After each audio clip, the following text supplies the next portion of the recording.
this is Benelli, and as you might can already see through the camera, his natural where he wants to have his head is quite a bit lower than Bayek. If you remember, Bayek's was kind of up a little more in my face with his head, and where Benelli is, he's got this quite a bit lower headset, and so for him, this to come down into this bridle is a real easy transition move for him to make.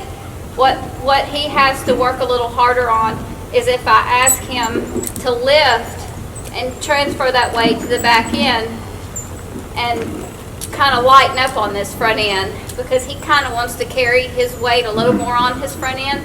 So I have to really be sure that I'm asking for that engagement from behind with him, even a little more so than Bayek. With Bayek, all I have to kind of think about is just getting him to kind of come down into the bridle, and he naturally kind of carries his hip up under him. With this colt, I'm asking him to kind of come up into the bridle and make that transfer to the back end with that weight. So a little bit different handset. You're going to notice I'm going to keep my hands a little bit higher with Benelli, where with Bayek I kept my hands a lot lower. And so horses' feet tend to follow our hands. So if I want Benelli to kind of reach up, then I'm going to lift my hands right here, kind of lift his face up in that bridle and get that lift through the sternum that I was talking about. It's just a little bit different way of asking, but for that same thing. When I'm putting the barrel on Benelli, I'm going to kind of squeeze him up with my feet, kind of get that lift in the head right there, and then ask him to make this turn right here. It's the same concept though as with Bayek, where I still want to give those shoulders a place to go. So I'm still going to ask Benelli to keep his hip to the barrel and move his front end around, because I don't want to crowd that shoulder.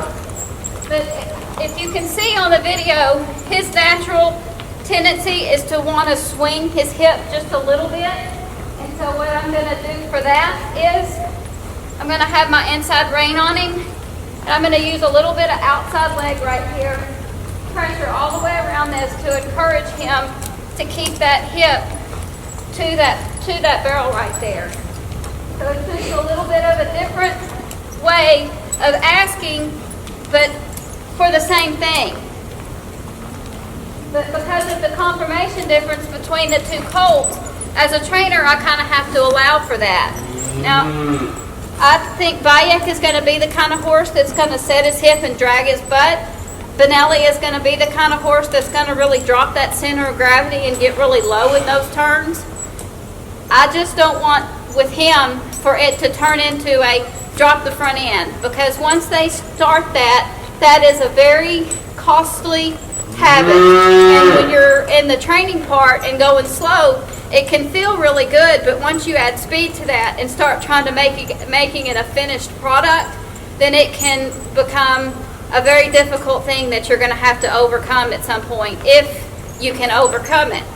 So one of the reasons that you'll see futurity people or training people where they'll just kind of lope a circle around and around and around a barrel is because it's helping those horses develop the strength that they need to make that turn happen.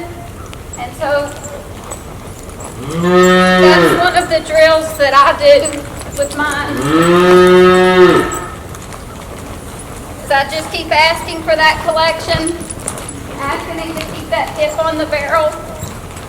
And I want this to just get to be a real comfortable place for him to be right here.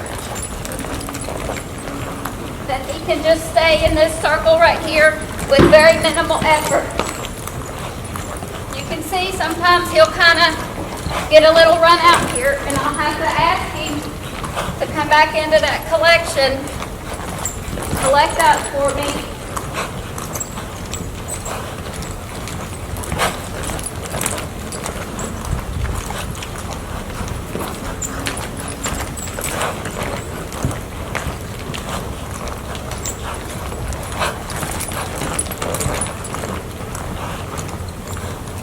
One of the biggest thing that green riders tend to do is they want to kind of balance on the rein. And I think that's where the English riding helped me the most, is that I learned to kind of squeeze and balance off of my knees and use my groin to help me stay kind of centered in the saddle, because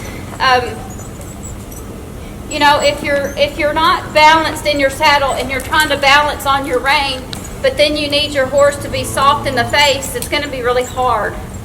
And so for me, for my training, I tend to be a little bit of a, probably kind of a bump and release type of rider, and it's very subtle, and you're not going to see a lot of movement in my arms. I like to keep a bend in my elbow and ride a little bit more with my fingertips when I'm training, because that's where your real feel comes from. Your feel comes through your fingertips. You're going to be able to feel more if you'll kind of use your fingertips. Now when it comes to competing, I want my whole hand on the rein. When I get ready to go down the alleyway, I get the reins in both hands. But when I'm out here training, I ride with my fingertips, because that's where the feel is.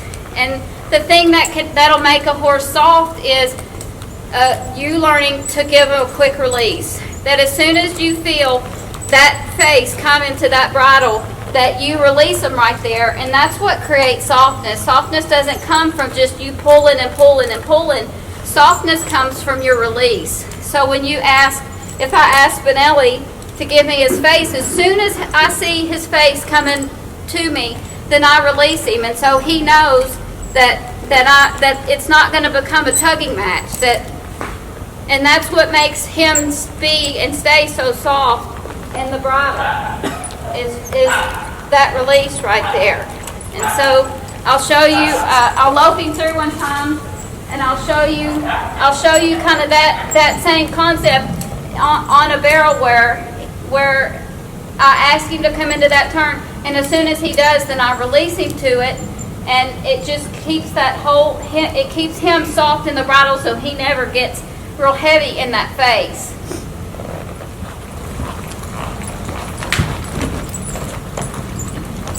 I'm just going to kind of have a little bit of a bump and release right there.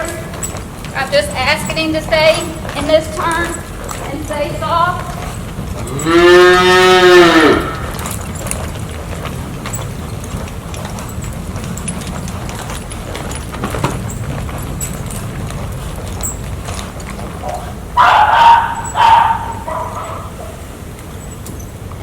That's how I try to get all my 2-year-olds to that point before I really transition them into really starting them on a solid barrel pattern.